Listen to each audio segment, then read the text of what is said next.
Rabbi Liady was once out fundraising.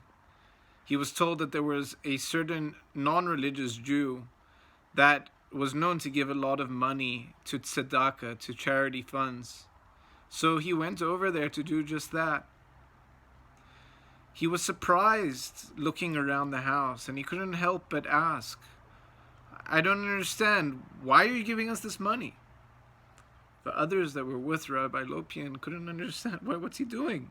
We should take the money, we should be so happy about it. But Rabbi Liady was very insistent. He wanted to know why. Why are you doing this? And you don't keep kosher, and you don't study Torah, and yet you want to support us?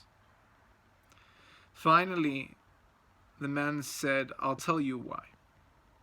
He said, when I was a young man, I was sent to study in the yeshiva of the Chofetz Chaim.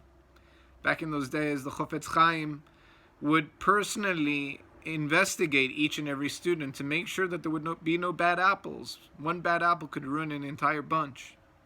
So they would go through the suitcases, and if he found any information, any reading, any literature, any things of philosophy that could be counterintuitive, counterproductive to a growing Jewish boy's life, he immediately found grounds to keep them out of the yeshiva. He says, when I went to study by the Chofetz Chaim, indeed I was one that got turned away. He found a lot of information in my bag that was unbecoming, he felt.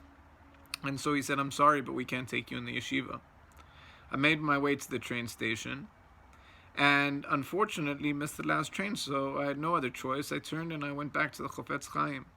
I asked him if we could maybe make an exception to allow me at least to stay one night in the yeshiva to sleep there.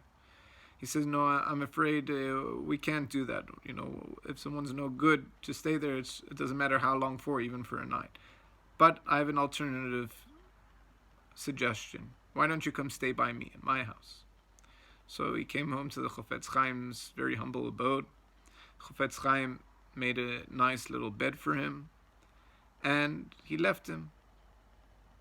Chofetz Chaim, he said, came back about an hour later, and he must have felt that I was cold. He saw me lying there. In truth, he was kind of pretending to sleep. And the Chofetz Chaim took off his coat, and he laid it upon me.